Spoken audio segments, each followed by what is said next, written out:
pessoal, bom dia, boa tarde, boa noite. Aqui é mais um episódio do B2B Podcast e hoje eu tenho o prazer de conversar com a Amaury Coutinho. E, gente, normalmente a minha introdução sobre os entrevistados é breve, aqui não dá para ser breve. E você vai entender por quê. O Amaury é formado pela Academia Militar das Agulhas Negras e pós-graduado pela Escola de Educação Física do Exército, comandou tropas de norte a sul do Brasil. Ele é aficionado por esportes, ele foi campeão brasileiro sul-americano militar de atletismo e quando chegou o momento de abandonar as competições, transferiu a adrenalina das pistas para trekkings de longa duração e escaladas em lugares remotos. Ele escalou e percorreu inúmeras trilhas na América do Sul, na Europa e, na sequência, partiu para altas montanhas. Após atingir o cume do Monte Aconcagua, seguiu para desafios maiores, sendo o último deles, guiou e liderou uma expedição nos Alpes, conquistando o Mont Blanc na França. Atualmente é o diretor da Latitude 51 e guia trekkers na América do Sul, Europa e Oceania. Então, em primeiro lugar, Amaury, recém-chegado de alguma montanha, bem-vindo aqui ao podcast B2B Podcast. Valeu, cara. Valeu, Lorde. O currículo está um pouco cheio. Mas é verdade. E tem mais coisa. Eu acabei de chegar de Itamonte, né, que com esse negócio todo da pandemia aí, cara, viagem internacional, por um bom tempo não vai rolar, né, avião ninguém entra, inclusive eu, né, e cliente nenhum que entrar, óbvio, né, não vai dar certo por um tempo. Então, eu estou lá em Itamonte, trabalhando lá e guiando todo o foco que eu tinha no exterior agora, eu me voltei para Mantiqueira.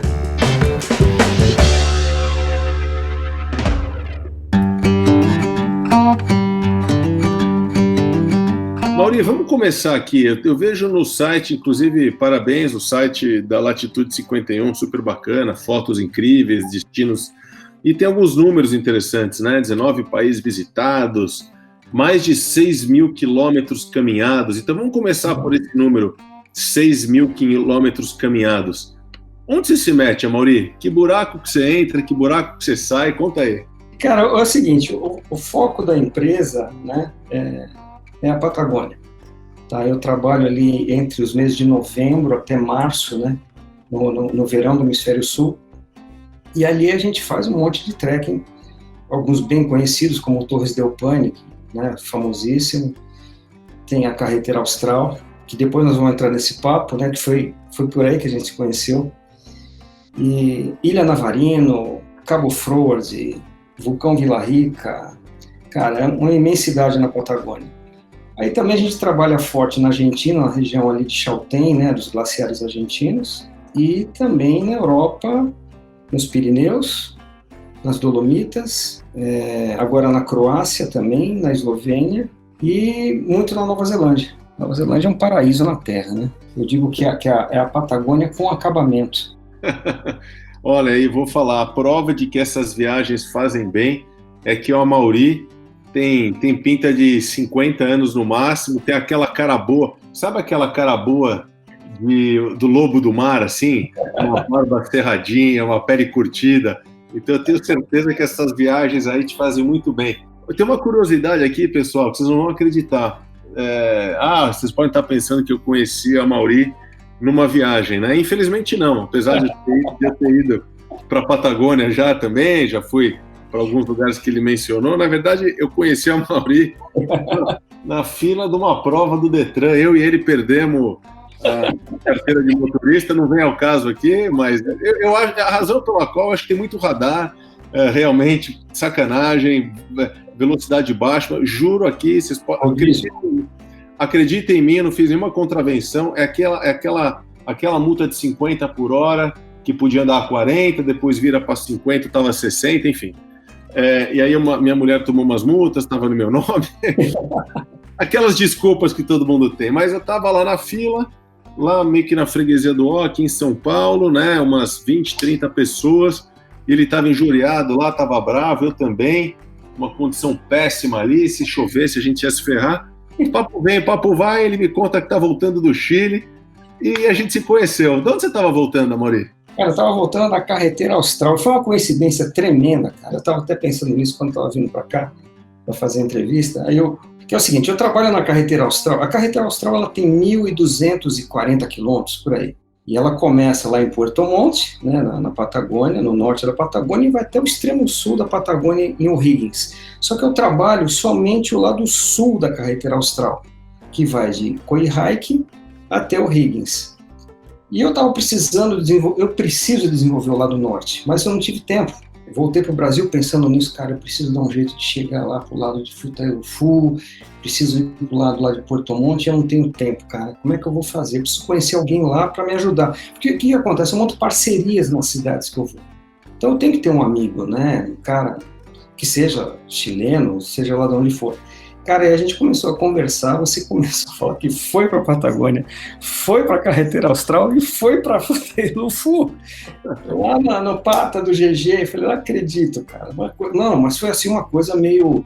Eu sou cético, cara, mas aquele dia ali arrepiou. Alguma coisa disse que eu tinha que encontrar com o Loeb naquela fila de transgressores, né? Aí você me passou o contato do GG. Bom, primeiro a gente fez uma reunião na tua empresa, né? Cara, foi muito legal falar em Pinheiros, tomar um café contigo, conhecer lá, linda, Fibis, coisa maravilhosa. E aí conversamos, você passou, o GG é um cara gente boa, sou padrinho de casamento dele. Cara, escutei o podcast que vocês fizeram, nota 10, e o cara é aquilo mesmo. Né? Porque eu liguei pro GG logo depois do nosso papo. E isso foi em fevereiro, né, Loeb? Foi fevereiro, né? Antes da pandemia, né? Foi final de fevereiro. Eu liguei pro GG, o GG me atendeu super bem, batemos um bate-papo, contei o projeto da Latitude para a Carretera Norte.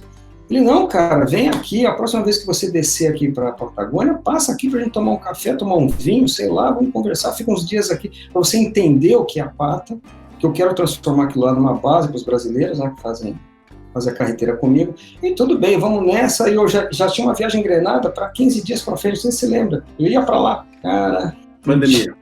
15 de março, deu aquela confusão, viagem suspendida, foi transferida agora para novembro, mas eu acho que eu também não vou, só vai ser lá para março do ano que vem, pós-vacina, sei lá quando.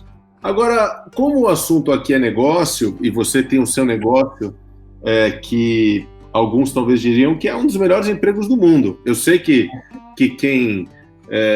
como aquela história que não vê os tombos, né, que a gente toma, só vê os goles que a gente dá.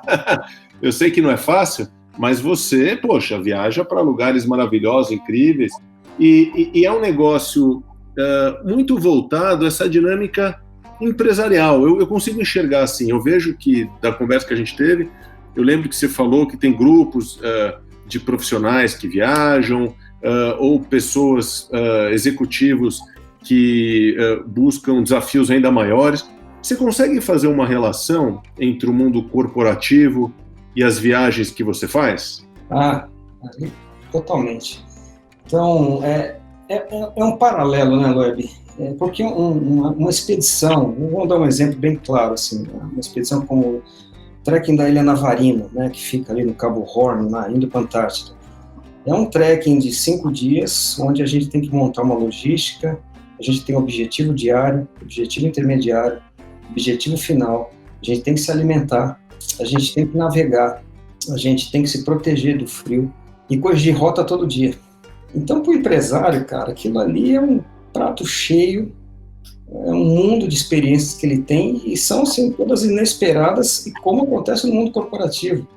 Ou é o concorrente, ou é a situação, ou é a matéria-prima, ou é o funcionário, ou aconteceu alguma coisa na fábrica, e, cara, é isso que acontece num trekking desse porte. Tá? Navarino é bem característico para empresários, funciona muito bem, então é uma lição. E você também trabalha em projetos mais curtinhos, né? Para quem mora em São Paulo, fim de semana, trabalho em equipe, como que é isso? A gente faz muitas viagens de final de semana e dias de semana também, agora com o home office oficializado, vamos dizer assim, né? Tá todo mundo com a agenda um pouquinho mais flexível, né? Então a gente consegue fazer atividades, por exemplo, o pessoal vai no meio da semana e consegue fazer atividades no período da manhã e à tarde pega o Wi-Fi lá e trabalha um pouco. Agora, final de semana é o forte, né? A maioria das pessoas é quando tem um tempo livre para ir, mas com essa época de pandemia, eu estou solicitando muito que o pessoal vai na sexta ou sábado, domingo e segunda para não pegar confusão. aglomeração. Mas é direto, né? Os empresários me procurando para fazer alguma atividade, para dar uma desligada também, né? Sair da rotina, porque está todo mundo explodindo. O pessoal está trabalhando mais agora do que estava trabalhando antes, cara. Está acontecendo um troço muito louco. Todo mundo pensando que, não, agora vai ser mais light. Cara, está todo mundo falando que está começando às 6 da manhã e parando 10 da noite. Eu te entendo muito. Eu moro em São Paulo, moro em apartamento, né? Mas eu tenho uma vida muito voltada ao ar livre. Assim, eu nado de manhã, tenho a sorte de estar do lado do clube, uma piscina aberta. Aos finais de semana, sempre quando eu consigo, ou vou para a praia, ou vou para a montanha, eu amo isso e vejo em mim a mudança que a natureza de fato proporciona na cabeça, no estado emocional. Você também vê isso na turma, do jeito que eles chegam, do jeito que eles saem? Fala um pouquinho. Cara, é uma transformação, né? Porque a pessoa chega, primeiro ela chega toda neurótica, né? Primeiro cheio de máscara, cheio de luva, cheio de aquele climão de São Paulo, né? De cuidado. Ele chega lá, ele vê que a coisa está mais descontraída, não que a gente não siga os protocolos, né? Mas a coisa está mais descontraída. Ele leva umas 2, 3 horas para começar a relaxar. Primeiro, não está tocando o telefone. Ele sabe que não vai ter uma reunião daqui a pouco, ele começa a soltar. Na hora que a gente põe a mochila e entra na trilha, a gente vai percebendo que o semblante dela vai mudando, né? O contato com as árvores, com a trilha, com a sombra, com o sol, com o vento frio, com a dificuldade de subir uma pedra, de dar um mergulho numa cachoeira, cara, é uma terapia tanto, né? Normalmente as pessoas voltam no domingo com vontade de não voltar. Você falou do celular, qual que é o combinado? A hora que chega lá, desliga ou deixa ligado? É o seguinte, lá em Itamonte, Itatiaia, na região, nem pega direito, cara. Então eu já entro com uma vantagem tremenda. Não pega. Então, assim, tem um sinalzinho da TIM, da Claro, muito fraco, mas muito fraco. E em determinados locais lá da montanha não pega mesmo. Você já foi para aquele lado, sabe como é que funciona? Não pega. Uhum. Isso, para mim, é um alívio tremendo, porque a pessoa tira o foco das mensagens, do WhatsApp, dos e-mails que ele tem que receber e desencana de vez, né? Aí ele vai passar pelo menos 48 horas totalmente desconectado. Isso faz um bem tremendo. Em condições normais, fora da pandemia, quanto tempo você fica na cidade e quanto tempo você fica no mato? 80-20. 80 mato, 20 cidade. Nossa. E a hora que você está aqui, qual é que é? A hora que você chega e já quer voltar ou você sente falta da cidade? Cara, eu sinto falta de algumas coisas, Web. Tá, a facilidade, eu tô morrendo de fome, eu ligo pra pizza lá perto de casa, é boa pra caramba. É pouca coisa, viu, Web? É pouca coisa. É porque a gente não fica doente lá, cara, entendeu? Eu tinha essa neura de médico, hospital. A gente não fica doente lá. A não ser que aconteça um acidente. Pode ter uma torção, uma fratura, mas doença você não pega. Cara, eu chego aqui já triste, cara. Quando eu entro na marginal, já baixo. O que rola? Você acha que o sistema imunológico lá fica mais forte? O que é? Primeiro que você foge muito de produto químico, né? Você para de comer, você come muito mais produto orgânico. Eu fico lá no hostel, né, do Felipe, da Tatá, lá, o Picos, e eles são totalmente naturebas, né? Então, cara, isso ajuda demais. Na Mantiqueira, é isso? Na Mantiqueira. Então, eu estou morando lá no hostel deles, né? Porque a gente fez uma parceria, eu jogo todos os clientes lá, ele atende super bem, é um baita escalador também, entende o público, né? Isso é muito bom. Então a gente, cara, come comida orgânica, toma água sem cloro, porque a gente só toma água na nascente, né? E tem um sono reparador, isso é muito importante, cara, porque não tem barulho. Barulho é de grilo, de sapo, Cara, é isso. Então você acorda feliz, cara, porque você realmente dormiu. Momento propaganda para quem tá com água na boca. Dá a dica aí, onde é o lugar aí que você falou? É o Hostel Picos, P-I-C-U-S. Fica ali na rodovia que sai no quilômetro 330 da Dutra e vai até Itamonte. No meio do caminho está esse hostel. Já anotei aqui, Hostel Picos. É para montanhista, não tem... Eu fiz a pergunta errada, se aceita criança lá, não sei, aceita? Não, aceita. Falando em criança, você me contou que você tem um projeto bonito e mais do que importante, que é começar esse papo não só com o executivo, mas com o aluno. Eu tenho 3 filhos em casa, o meu inimigo declarado, apesar de depender dele também, é a tecnologia, é o celular, é o Fortnite, é o TikTok, assim, meus inimigos declarados. qual é que é a sua ideia aí de trazer esse assunto? Cara, a gente vem observando isso há muito tempo, né? Que não é de hoje, né? Você falou da tecnologia. A molecada está muito plugada hoje e fica... Ou tá com joguinho, ou tá em mídia social. E essa mídia social, eu tô vendo um pouco de problema nela, cara. Não sei se você concorda comigo. Ela só passa felicidade e a molecada fica vendo aquilo, acha que a vida é aquilo, e quando ele enxerga a vida dele não é bem aquilo, mas a vida de todo mundo é complicada. Só que a mídia social não passa isso, né? Cara, então o projeto chama Navegar, é tirar a criançada do Wi-Fi, o foco principal é esse.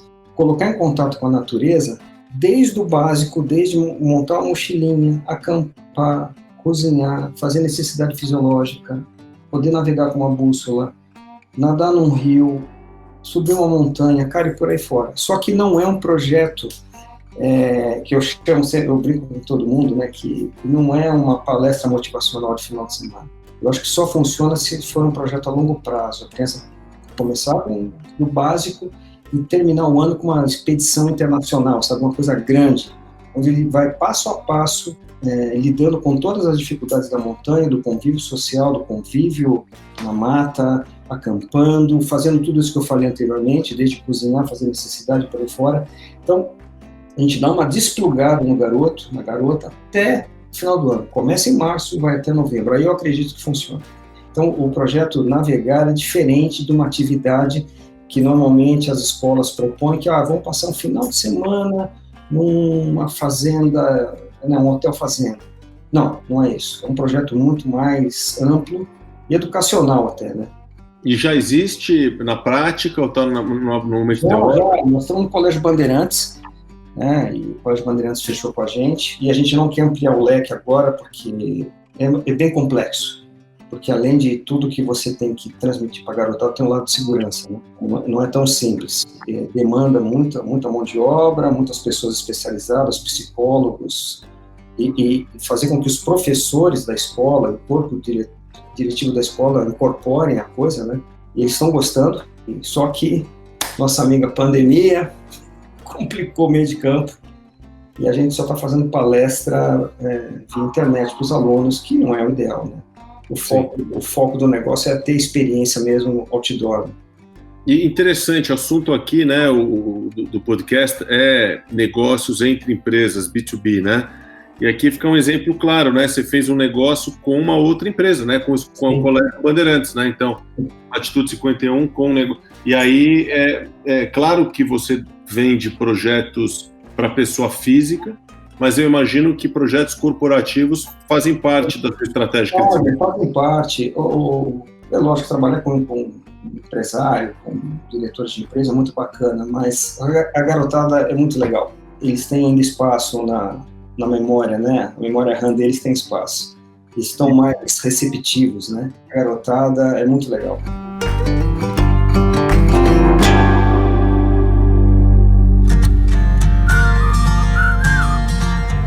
E você, além do Colégio Bandeirantes, você já fez projetos com empresas?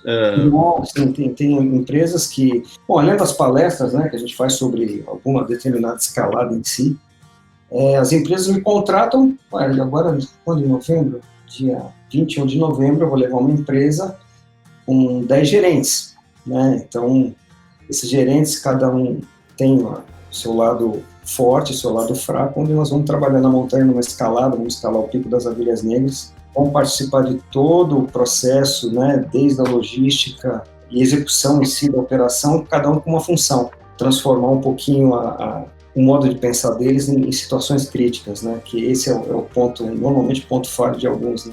Uma pergunta, você depois de tantas viagens, tantas trilhas, mais de 6 mil quilômetros, como está no seu site, você ainda se emociona com a cachoeira, com aquele friozinho, ou isso aí já é que nem mandar um e-mail e... Não, cara, não é. Olha, se eu for contar para vocês quantas vezes eu escalei tipo Agulhas Negras ou Prateleiras, ou quantas vezes eu já fiz Torres del Paine, cara, eu não vou saber te falar quantas vezes. Começou em 82, estamos em 2020. E em 82 eu escalei o Pico das Agulhas Negras a primeira vez, quando eu era cadete da Academia Militar. Vocês vão pensar que eu estou exagerando, cara, mas toda vez que eu chego no cume, o arrepio é o mesmo.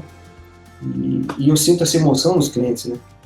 a emoção do cara ter chegado lá, né? O suor que ele teve, o esforço, o desprendimento, tempo que ele deixou com a família, com os amigos para estar ali comigo, e ele viu que realmente valeu a pena.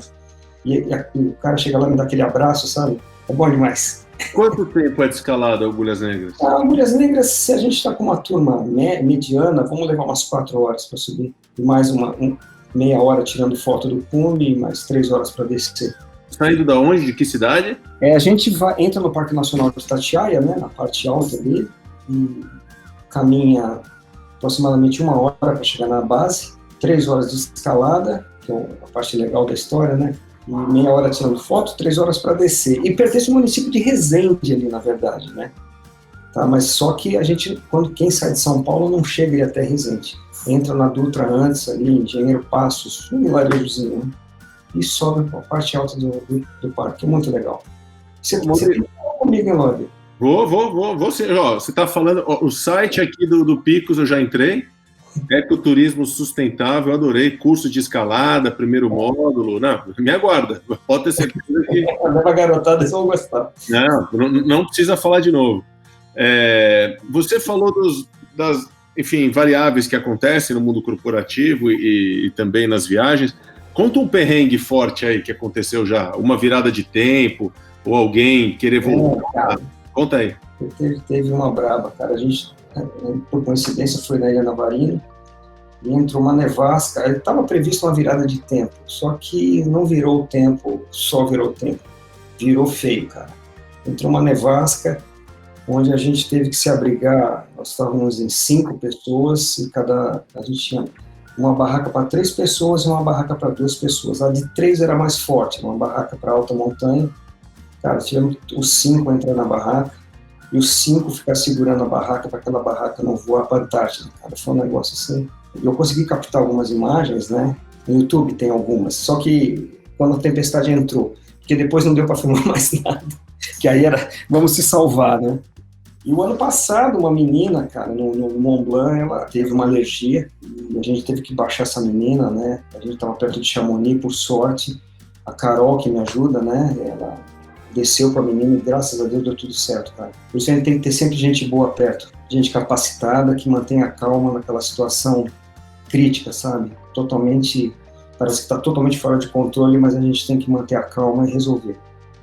Você tem uma formação, né, como eu falei no começo, você acabou de falar, militar, né?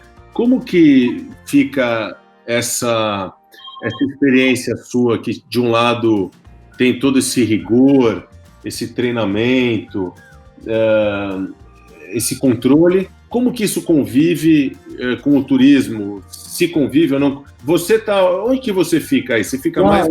Eu tive que me adaptar, Lore. Porque eu era muito rígido. Foram anos e anos dentro do quartel e missão dada, missão cumprida. E aqui fora não é bem assim.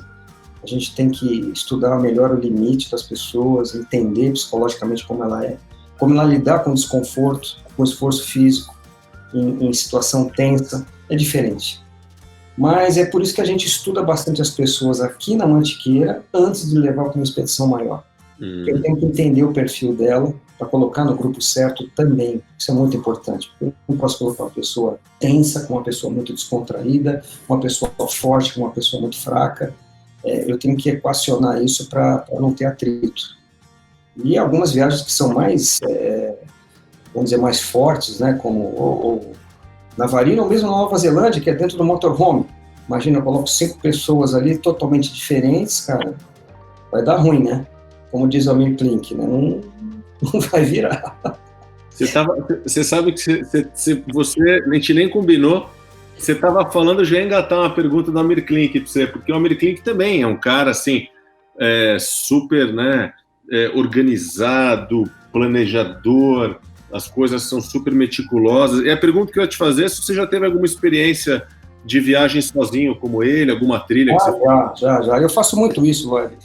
O que acontece? Eu não posso ficar só nas viagens que eu faço, né? Porque o cliente quer coisa nova. Então, eu sempre saio em busca de viagens novas e faço sozinho. Por exemplo, Croácia, Eslovênia, República Tcheca, Patagônia, todas eu fiz sozinho antes, cara. Assim, eu já tinha experiência do local, mas aí eu tive que mudar um pouco, o modo de pensar, porque eu falei, bom, a partir de agora eu estou levando clientes, então não podia ser da maneira que eu fazia.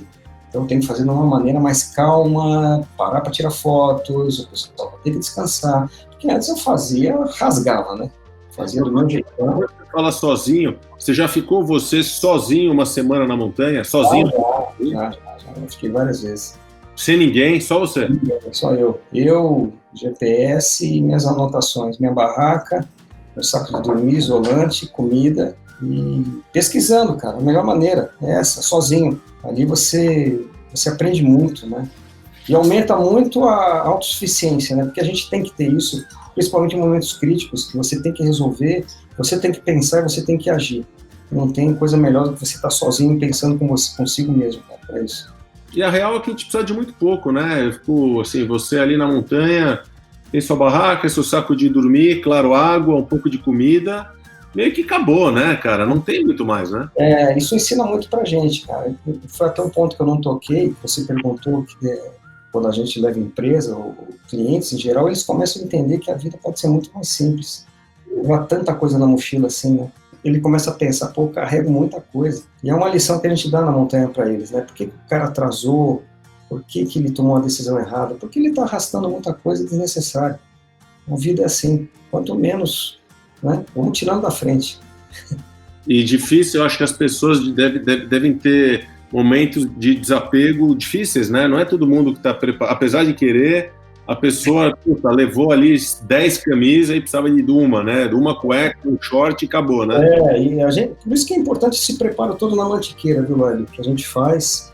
Eles começam a entender isso, né? Que, cara, não precisa de tudo isso. Calma, aqui a gente lava, no outro dia tá seco, entendeu? É uma calça, 2 camisas, 3 cuecas, 2 pares de meia, comida, água, saco de dormir, isolante, acabou. E outra coisa legal, se você leva empresa, eu imagino que não tem hierarquia, né? O diretor fica para trás, o assistente vai para frente, a secretária... Não tem, cara. Tá todo mundo na mesma vala. Isso é muito bacana, né? O cara põe a sandália da humildade. A sandália da humildade, o fortão, arrega, o pouquinho vai, puxa, né? Isso mesmo. Meu, muito legal. Bom, conta pra gente aqui dos planos aí, a hora que acabar a pandemia. Você falou um pouco do projeto que está indo bem com o Bandeirantes. Tem outras viagens, tem outros locais do Brasil que você gostaria de desenvolver como rota? Tem outras coisas que você ainda quer fazer? Conta aí. É o seguinte, eu me foquei na Mantiqueira, vou ficar ali, eu estou só expandindo um pouco o diâmetro, né, da onde eu estou operando, mas vou ficar ali.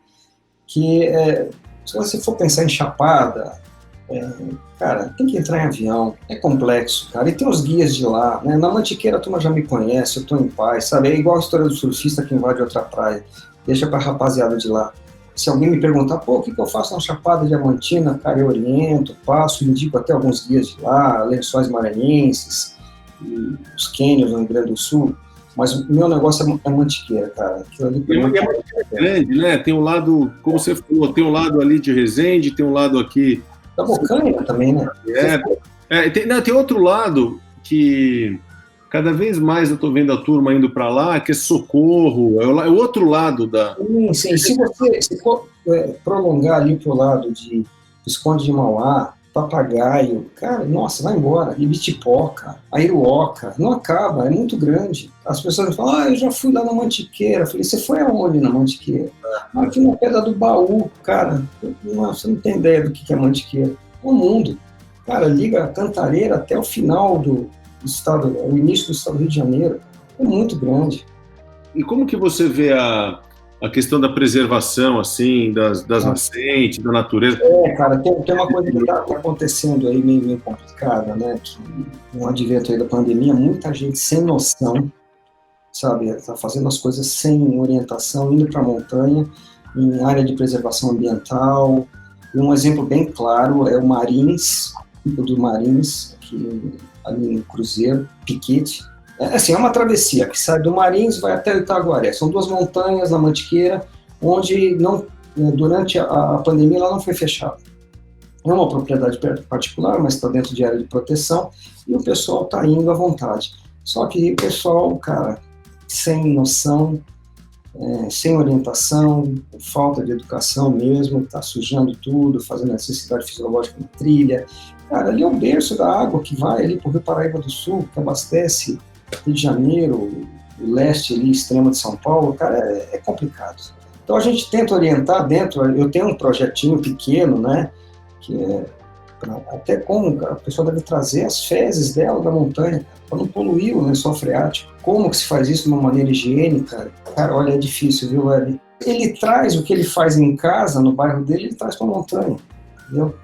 É reflexo direto. Então é educação, é falta simplesmente de investimento de educação, traz de berço isso e vão complicando. Mas, e outros incêndios, né, aqui na Mantiqueira, que teve um incêndio grande ali na Serra Fina. A Serra Fina vai estar fechada agora por 1 ano, para toda a mata primária se recuperar. Então, isso foram animais mortos, algumas árvores que vão levar décadas para se recuperar, naquele clima de altitude, né, demora demais. Então, cara, por isso que é bom começar a levar essa garotada para a escola, para a atividade.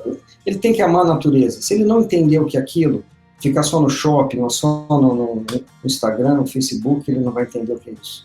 Eu assisti há 2, 3 dias atrás um documentário maravilhoso, Netflix, não sei se você já assistiu, do David Attenborough, chamado Uma Vida no Nosso Planeta. Não vi, mas já me falaram, cara, tem que assistir. Cara, vou te falar uma coisa. O David Attenborough né, um dos maiores naturalistas, se não o maior de todos os tempos, um senhor de 93, 94 anos, falando do mundo em que a gente vive. E aí, meio que para finalizar essa conversa, eu queria saber se você é um cara otimista ou pessimista perante o que vem pela frente, aí no que diz respeito à convivência do ser humano com a natureza. Você que já rodou tanto, foi para tantos países, lida com tanta gente, tendo filho também, qual é que é? O Brasil, eu não sou otimista não, cara. Enquanto não se investir em educação, não vai mudar. Eu falo sempre como exemplo a Nova Zelândia. Cara, eles conseguiram fazer um misto ali de modernidade e conservação, que é um exemplo para o mundo todo. Quem puder um dia vá para lá. A Patagônia, se a fome dos empresários ali do governo chileno não extrapolar também, tem algumas coisinhas lá que já estão começando a dar uma escorregada na Patagônia, isso me preocupa. Não sei se o GG já comentou isso contigo, mas tem coisa já ali que o projeto lá do Hopkins, né? O Parque Pumalim, né? Mudou bastante. Pumalim, cara, aquilo ali foi cara, eu não vou explicar a maravilha que foi aquilo ali, que está sendo ainda, né? O projeto do GG, né? E outros, cara.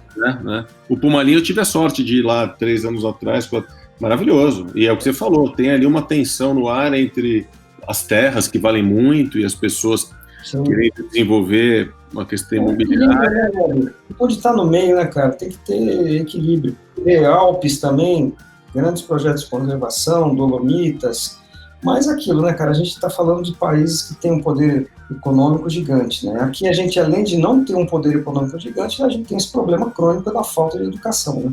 Mas, para os ouvintes aqui do podcast, para deixar uma mensagem positiva, apesar de concordar contigo que o buraco aqui no Brasil é muito, muito embaixo, acho que o trabalho que você falou que você faz com os jovens, com os estudantes, é uma semente, bem ou mal, bem ou bem, na verdade, que você está plantando e acho que vai render muitos frutos, acho que esse é um ponto.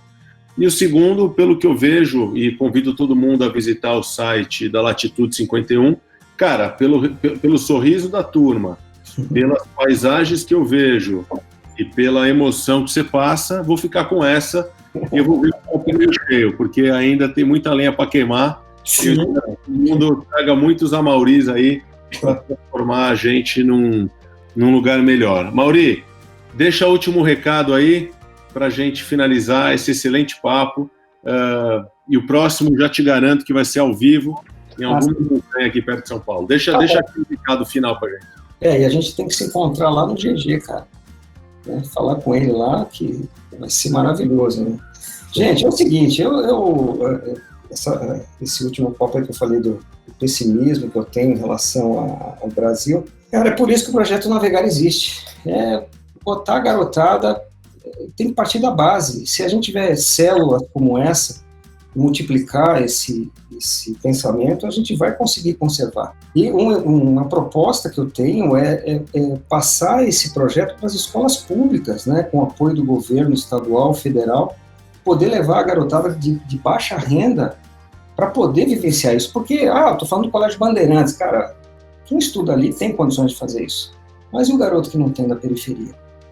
Então, se tivesse esse apoio coletivo, né, da sociedade, do governo, das instituições estaduais, federais, né, de ensino, cara, aí a gente consegue. Aí meu otimismo vai... Boa. Então, olha, quem está ouvindo aqui esse podcast, ajuda a gente a chegar na turma, chegar nos governantes, prefeitos, vereadores. Se fizermos projetos como esse, a gente vai ter um mundo melhor. Mauri, muito, muito, muito obrigado, adorei. E não vejo a hora também de sentir esse frio gelado aqui, nessa minha testa cada vez maior, essa cara crescendo. A nossa, né, Lani? A nossa. Ninguém tá vendo, pelo menos é um podcast. Isso aí, muito obrigado. Valeu.